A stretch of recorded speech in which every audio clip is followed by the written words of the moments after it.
Under the once lush slopes of the Nyiragongo volcano in eastern Democratic Republic of Congo, traders are hard at work. These chest-high sacks of charcoal in the town of Kibati are the product of deforestation that has, according to the United Nations, reached unprecedented levels. That's amid an ongoing insurgency in North Kivu province by the M23 rebel group. The violence has displaced over 1.7 million people, like Jacques Muzayi. I'm here because we're starving in the camp. We decided to produce charcoal to feed our children. The insecurity has worsened pressure on the region's once densely forested hillsides and the Virunga National Park, home to many of the world's last mountain gorillas.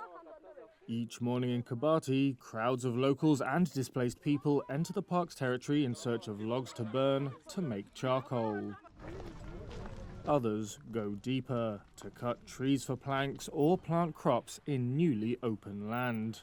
And that's all happening in a park that is one of the most biodiverse territories on the continent, home to 3 types of great ape, bush elephants, and the endangered okapi, nicknamed Africa's unicorn.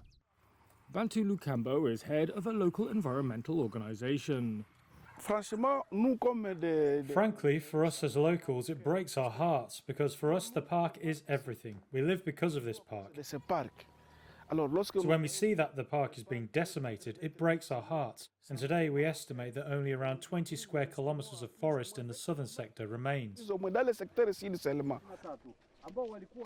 In 2021, authorities declared martial law in Congo's east in response to the rising violence. According to a UN report, armed actors on both sides have profited off the production or trade in wooden planks in the areas they control.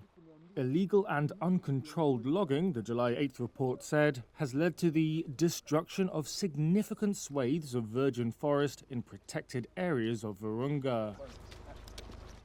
And here's what that looks like in satellite images taken between August 2022 and June 2024.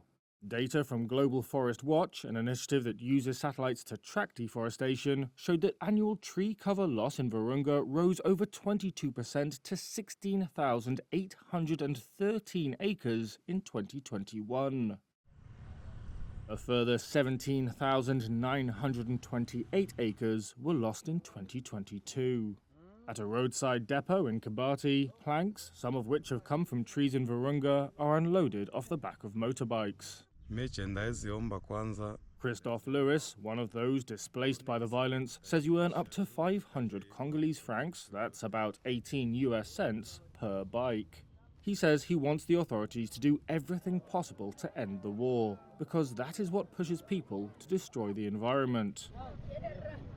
If the war ends, he says, they will stop cutting the trees.